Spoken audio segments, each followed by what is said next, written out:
Olá, espero que tudo esteja bem contigo, gozando de boa saúde e rezando pelo fim dessa pandemia.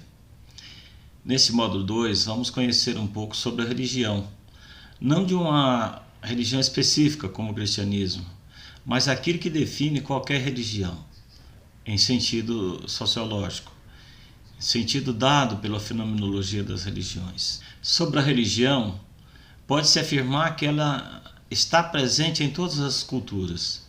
Desde a pré-história até os dias de hoje, há a presença da religião em qualquer cultura, mesmo que seja a mais diversificada possível do modelo que nós temos no cristianismo, mas sempre esteve presente desde a pré-história. Então, um fenômeno que abrange elementos espirituais, pessoais e sociais. Claro, é evidente que toda religião ela vai tratar da parte espiritual, mas também tem uma função social. E os pilares de sustentação da sociedade, que podemos definir assim, o que faz, o que dá a coesão, né, o que dá base e sustenta a sociedade como um corpo harmônico, é a religião e a família. Retira-se a religião e a sociedade se desmorona. Retira-se a família e a sociedade se desmorona. A sociedade está no que está aí, mergulhada num caos, num verdadeiro caos, não é sem razão. Porque tanto desacralizou-se a família como pilar de sustentação da sociedade, assim como também se desacreditou a religião. Então, por isso, esses dois pilares de sustentação, né, que dá e que confere sentido e que confere harmonia na sociedade, hoje está desacreditada. Então, por isso, nós vemos a sociedade da forma com que ela se encontra. Então, mais uma vez, os dois pilares de sustentação da sociedade é a religião e a família. Tirando-se um desses pilares, ou no caso, tirando os dois, a sociedade se desmorona e tende a tornar-se o caos. O estudo sobre a religião se torna um desafio, principalmente devido ao pluralismo religioso na atualidade. Como definir a religião se tem uma diversidade de religiões, né? Então, o objeto da religião é o transcendente, é o abstrato. A religião não está na imanência deste mundo. O objeto da religião é transcendente, é abstrato, né? É Deus, ou seja, a transcendência, deuses, uma entidade espiritual ali, né? Um duende, é no abstrato. A religião não. A religião ela está na imanência deste mundo. A religião ela surge na realidade empírica. Então se torna um tema complexo definir o que é a religião, estudar a religião.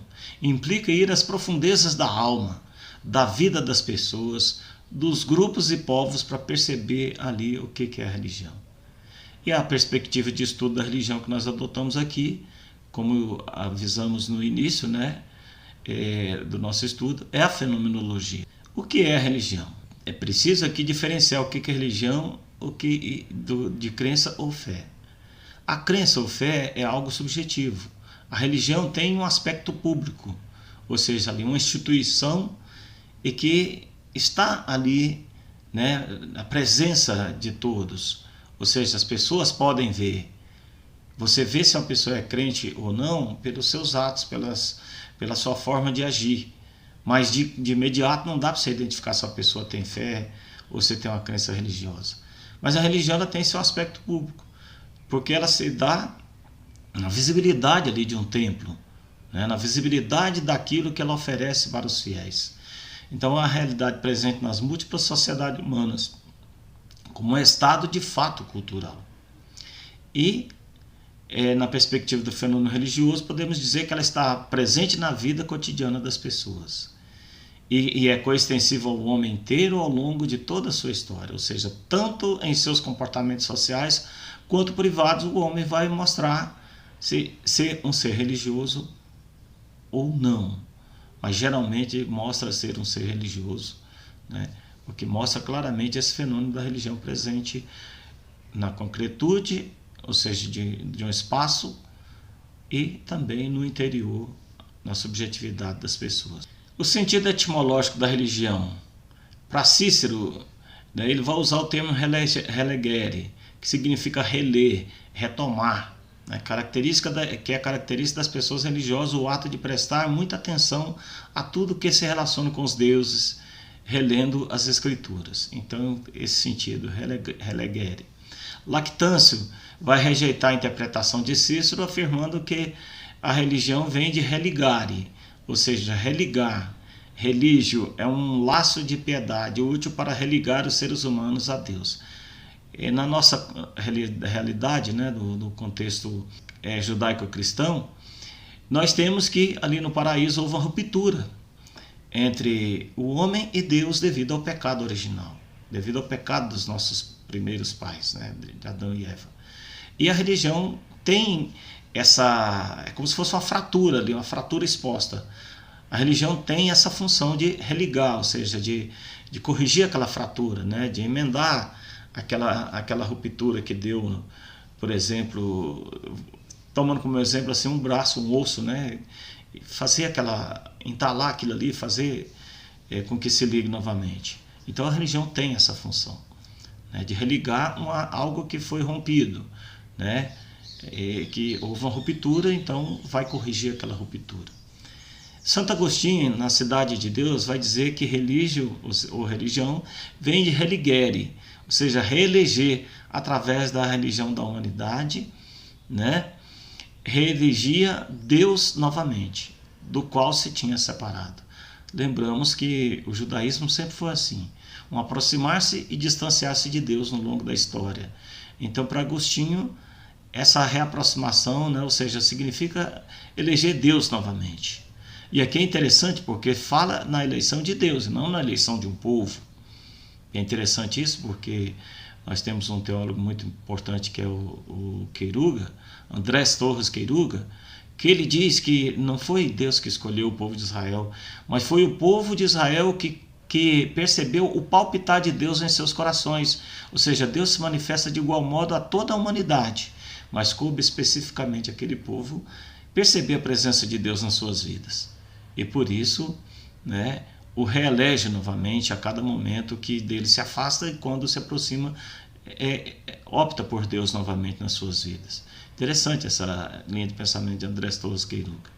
Vai de encontro naquela situação, né?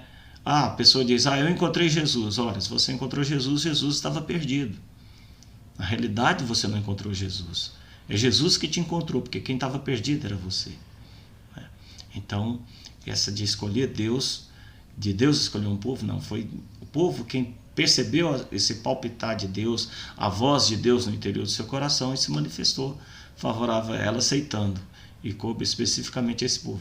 Por isso que diz que é o povo eleito de Deus, mas na realidade é eles quem elegeram Deus. Nós temos dois conceitos principais aí no campo da sociologia, né? Ou mesmo da antropologia, poderia se dizer assim. O Clifford Geertz, ele vai dizer que a religião é um sistema de símbolos que atua para estabelecer poderosas, penetrantes e duradouras disposições e motivações nos homens, através da formulação de conceitos de uma ordem de existência geral e vestindo essas concepções com tal aura de fatualidade que as disposições e motivações parecem singularmente realistas. Durkheim vai dizer que a religião é um sistema solidário de crenças seguintes e de práticas relativas a coisas sagradas, ou seja, separadas, proibidas, crenças e práticas que unem na mesma comunidade moral, chamada igreja, todos os que nela aderem. Então nós temos aí dois sociólogos importantes, dando aí seus conceitos sobre o que é religião. A religião ela tem dois aspectos, um social e um pessoal. O pessoal, que é individual, né, não contava muito na Idade Média. Na Idade Média você nascia cristão e morria cristão. Você não escolhia ser católico ou escolhia ser protestante. Não escolhia ser isso ou aquilo. Era a sua família quem definia quem você iria ser. Então você obedecia aquilo que era próprio da linhagem, né, próprio da família na Idade Média. Hoje, devido à ascensão do indivíduo, né, que que alcança sua autonomia conferida aí pela modernidade, né, como um sujeito autônomo, esse aspecto, o aspecto individual vai acentuar-se mais do que era na Idade Média. Na Idade Média fomentava muito a questão comunitária, né? Até mesmo recentemente na nossa igreja nós temos, no momento em que se formam grupos de jovens, ali está fomentando o comunitário. Hoje, nas outras formas que tem de ser religioso dentro da Igreja Católica, fomenta-se muito mais o individual. Então, a religião nos une a Deus que sustenta todo o ser. Essa é a dimensão, o aspecto pessoal. A religião une todos aqueles que são fiéis a Deus, né, que é o sustentáculo de nosso ser, né? A Deus que é o fundamento, a razão de ser da nossa vida.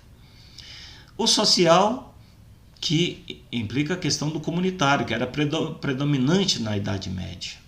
Esse aspecto social ali na Idade Média.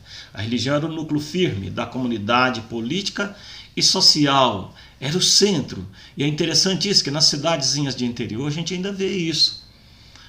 Qual que é o centro da cidade? O ponto de referência na cidade? É a igreja.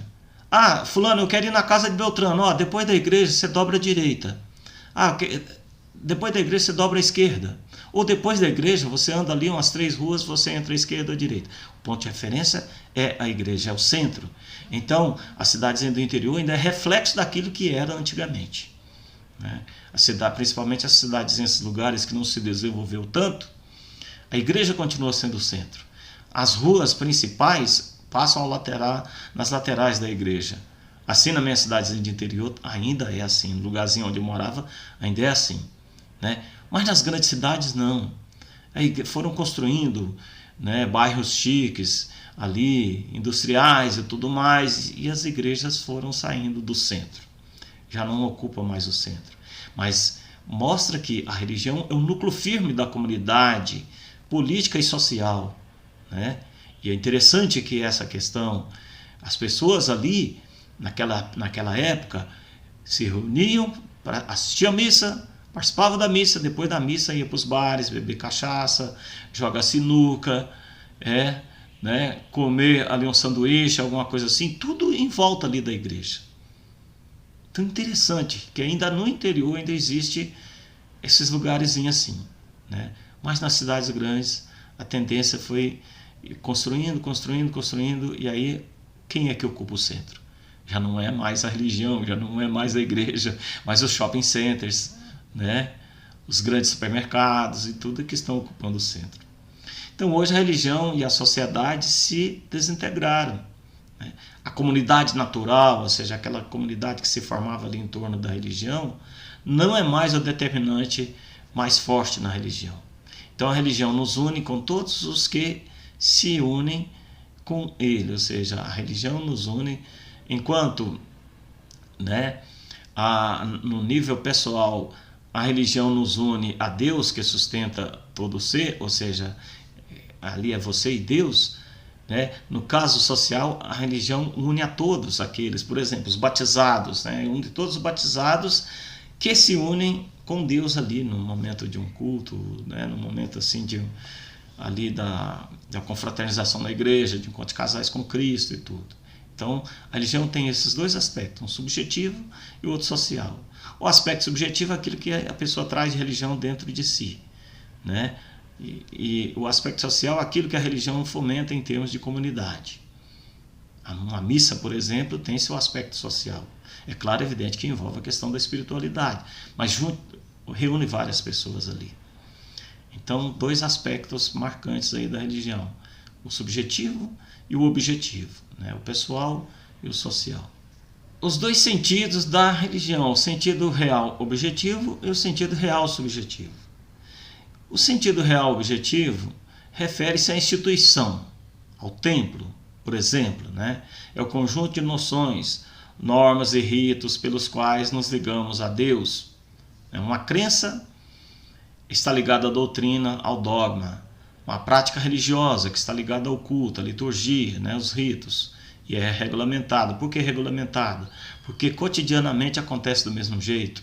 Só não acontece lá no meio neopentecostal, né? Mas no protestantismo histórico, assim como na Igreja Católica, a tendência é o culto sempre repetir os mesmos ritos. Esse sentido objetivo, ele se dá com um aspecto social e comunitário e evita que o sentimento religioso se dissolva em sentimento individualista e incoerente. É o sentido objetivo, esse real objetivo. Porque senão a pessoa vai pensar só do seu jeito. Não, nós pensamos todos como a nossa igreja pensa, né? Então reforça o laço com a comunidade e situa a existência humana num determinado contexto histórico. Ora, quem não tem aí, não traz à memória os momentos em que participou de grupos jovens, depois os momentos que participou de encontro de casais, depois os momentos que participou ali de uma pastoral dentro da igreja, né? Tudo isso, esse aspecto real objetivo da religião.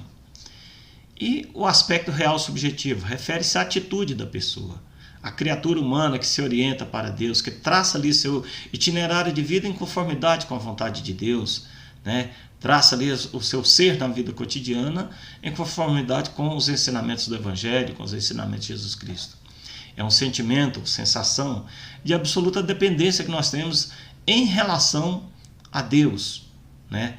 Que está ali além da nossa capacidade de abstração, que independe da nossa vontade, independe do nosso esforço em compreender. E do qual nós temos a atitude de abandono, ou seja, de entrega e de compromisso do homem orientando-se para a divindade. Porque não é só o fato de entregar-se para a divindade, mas tem que haver um compromisso de vida. Porque o entregar-se à divindade, ou seja, o amar a Deus implica que eu ame primeiro ao próximo, por isso o compromisso. E são próprios da atitude subjetiva, a adesão a uma religião, a um Deus e a fé. A fé leva essa adesão. Uma vez despertada ali, né, a fé, ela leva a adesão a Deus. Em primeiro lugar, no caso do cristão, a Jesus Cristo. Depois, a igreja na qual foi despertada ali a fé.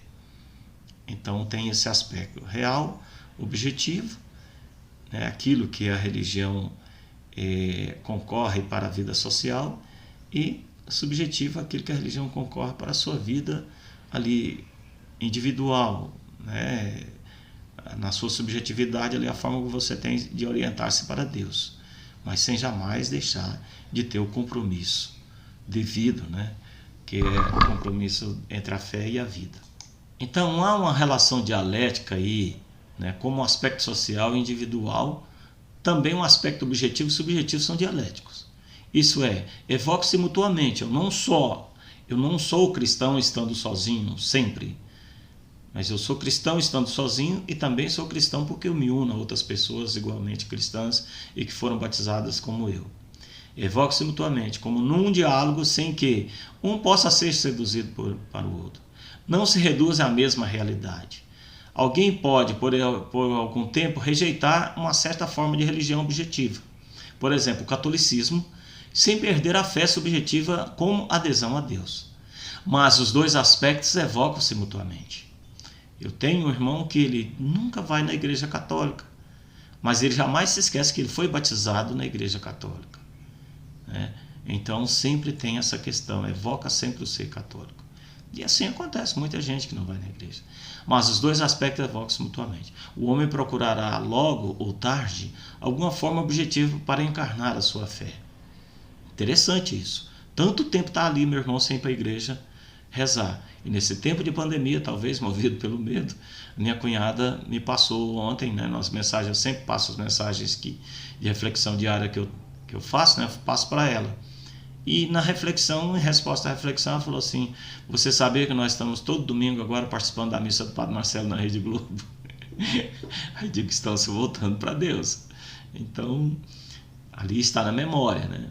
Então, sem a instituição objetiva, a religião torna-se hermética, incomunicável, arbitrária, ou seja, é preciso ter o templo ali, é preciso de ter um corpo de crenças, né, os mitos, ritos e símbolos, é preciso ter o mediador dessas crenças, que é o sacerdote, né, um pastor ali, e desvanece-se ou conduz à neurose, torna-se uma prisão em vez de um caminho.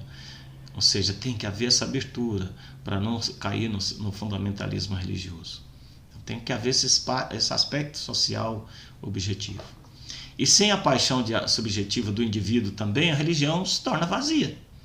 Imagina uma igreja sem fiéis. Então é preciso do fiel. Então, na sua mais íntima personalidade, né, sem essa paixão, a religião torna-se fria, calculada, formal, ou pior ainda, um instrumento de opressão da consciência humana. Então, é preciso ter a participação do indivíduo. E aqui nós estamos falando dessa paixão subjetiva do indivíduo, alguém que participa. Não é alguém que seja manipulado. A igreja pode estar lotada, mas de pessoas que não participam, de pessoas que são conduzidas, né? Pessoas que estão ali conduzidas pela vontade de alguém. Pessoas que se deixam conduzir como uma massa. Então não é a aglomeração de pessoas que diz, né, que ali há uma verdadeira religião. Às vezes a religião pode estar ali sendo um motivo de opressão, de dominação, né, de alienação da pessoa. E aí quando acontece isso, a religião de fato está sendo o ópio do povo. E aí o Karl Marx tem razão. Quando a religião aliena as pessoas, conduz as pessoas maciçamente, sem ter essa concorrência dessa paixão subjetiva do indivíduo por Deus e pelos aquilo que a religião oferece, né, que se deixa conduzir apenas e não participa, aí ela se torna ópio do povo. E aí muitos pastores fazem questão de manipular as pessoas para não participar, né, subjetivamente com essa paixão, né, mas ser conduzido. Ou seja, a pessoa não tem consciência daquilo que está fazendo, ela é conduzida através da alienação. E aí quando vem a questão da alienação, não está presente ali a razão. E facilmente se cai no fundamentalismo religioso, que é o que geralmente acontece. As tendências redutivistas da religião, ou seja, aqueles autores teóricos, né, que se ocupam a esvaziar o sentido próprio da religião com essa função religare, né, com essa questão espiritual. Em primeiro lugar, nós temos a perspectiva evolucionista, que sob a influência de Darwin, né, no século VIII, os seus seguidores ali vão defender que a religião é uma etapa do desenvolvimento da humanidade. E por estar situada no nível do comportamento instintivo, que é o sentimento de medo perante os fenômenos naturais, nós vamos ver isso aí, que é o que motiva ali no primeiro momento, antes da religião propriamente dita, as pessoas, né, associar aos fenômenos naturais um poder transcendente. Então um dia tende a desaparecer, ou seja, a pessoa se desenvolveu, chega a um ponto de um grau máximo de racionalização que não vai haver mais Deus, não vai haver mais religião. Então essa perspectiva evolucionista mostra que um dia a religião tende a desaparecer. E há uma perspectiva positivista de Comte, que reduz a religião a um estado primitivo de evolução da humanidade. Ou seja, muito próximo ali do que afirma Darwin, né, vai defender a teoria de que a humanidade passou por 3 estágios distintos e que uma vez vencido esse estágio vai chegar a um ponto que não precisa mais da religião. O estágio teológico.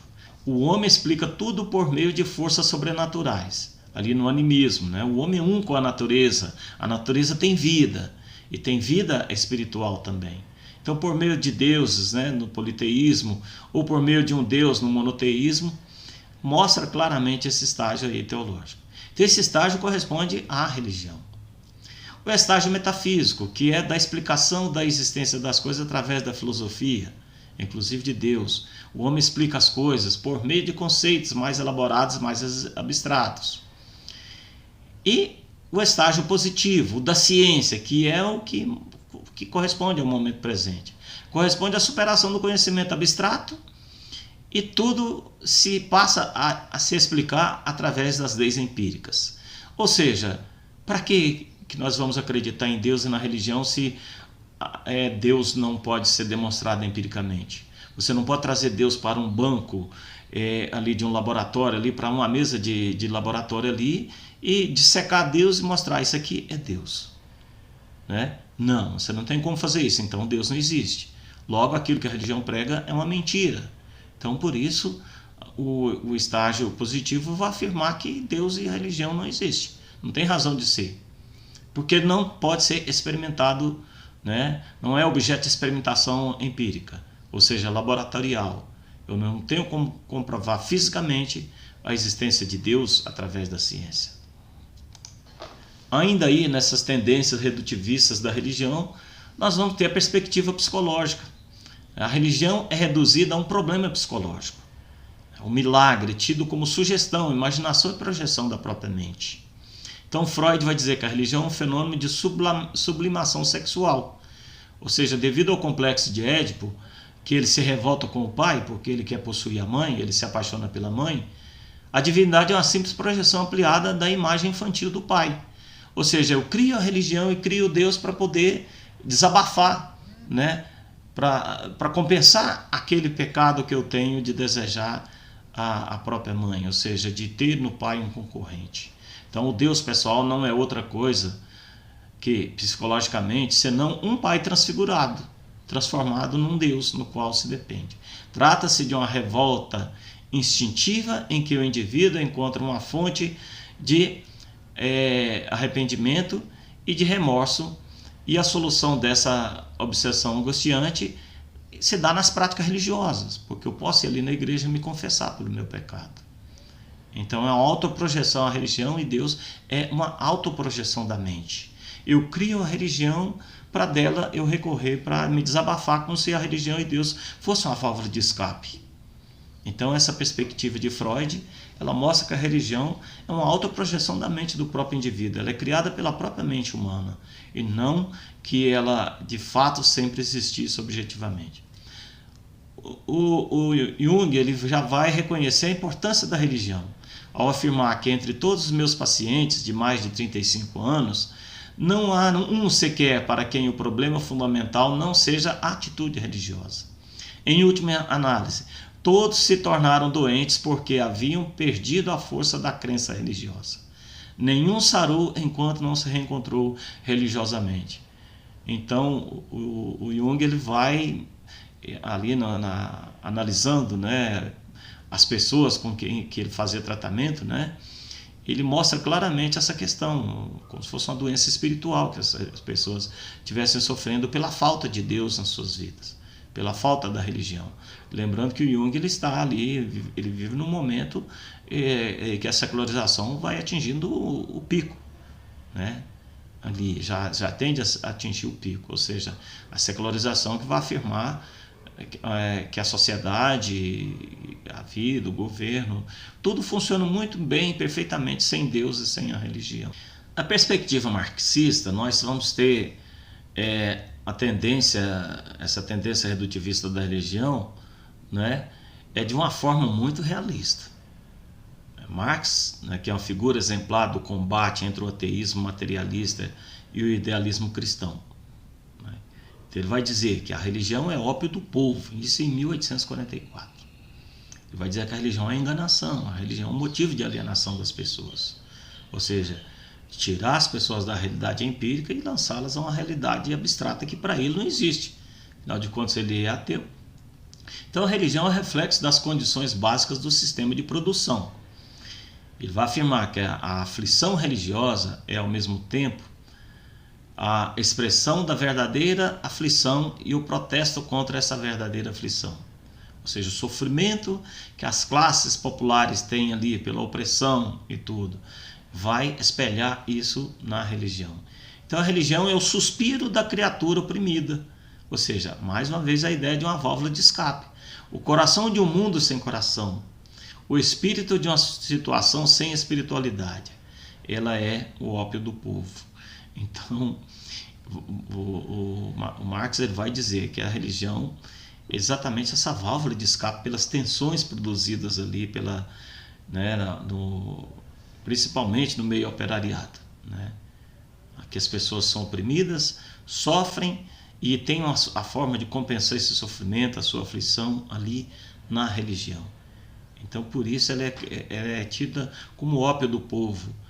Essa comparação ópio do povo é porque a pessoa que está ali com problemas, com dificuldades e tudo, quando ela toma o ópio, ela vence aquilo ali momentaneamente cessa. Então, ela entra num estado de êxtase promovido pela droga, que ela se distancia da realidade desse mundo.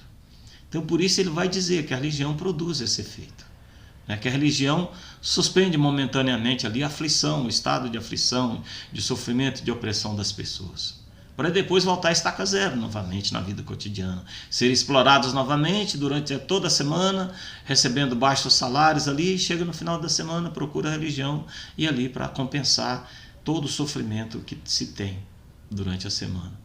Então, por isso ele diz, a religião é ópio do povo, porque ela retira o indivíduo da sua realidade nua e crua ali de sofrimento e o lança a uma realidade em que ele é amado, em que ele é perdoado, em que ele se sente bem e tudo mais, para depois voltar novamente à vida cotidiana.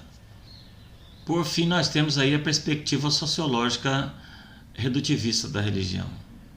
Durkheim vai reduzir a religião ao fato social. A religião surge da natureza da vida social. É a maneira pela qual a sociedade se vê como algo mais do que uma coleção de indivíduos, e meio pelo qual mantém solidariedade e continuidade. Max Weber vai abordar a religião como sistemas de regulamentação da vida da pessoa. Então ocupa-se não com a essência da religião. Qual é a essência da religião? Né? O religare. Não, ele não vai se preocupar com essa essência da religião no religare, mas com as condições e efeitos de determinado tipo de ação comunitária. O que o Max Weber vai importar aqui? Ora, para a teologia, e aqui entra a diferença da teologia para as ciências da religião. Eu vou fundamentar bem aqui exatamente Max Weber para explicar para vocês qual a diferença daquilo que eu me tornei mestre e doutor, que é as ciências da religião, né? E disso me faz aí um pesquisador, um cientista da religião. Não que eu fale isso por puro snobismo, mas para mostrar para vocês essa questão. Então Max Weber vai abordar a religião de uma forma assim, bem diferenciada dos outros. Ele não vai se preocupar ali com o religare, com a questão se a religião ela massifica ou não, se a religião aliena ou não, se ela é autoprojeção da mente, de forma alguma. Ele vai analisar não a essência da religião, né, mas vai analisar a religião como sistema de regulamentação da vida da pessoa na sociedade. Então ele vai ocupar-se não com a essência, mas com as condições e efeitos de determinado tipo de ação comunitária. Ou seja, as condições com que ocorre a religião e os efeitos que ela tem para a sociedade. Aqui, em Max Weber, a gente vai entender a diferença que tem das ciências da religião para a teologia. Enquanto a teologia vai se ocupar dos efeitos da religião para a vida espiritual, para a salvação da pessoa, as ciências da religião vai se preocupar com os efeitos da religião na vida da sociedade. É isso aqui que Max Weber vai se ocupar. E que é, né, praticamente assim, a forma com que você tem para explicar a função da ciência da religião. É analisar as consequências que a religião tem para a sociedade, para a vida social. Isso tem fundamento em Max Weber. Não esquecendo que a ciência da religião ela surge no âmbito da sociologia, e Max Weber, juntamente com Durkheim, né, é um dos pais da sociologia da religião. Então, Max Weber é um dos fundadores da sociologia da religião. Ele vai se ocupar com os efeitos da religião na vida social, enquanto a teologia se ocupa dos efeitos da religião para a vida espiritual.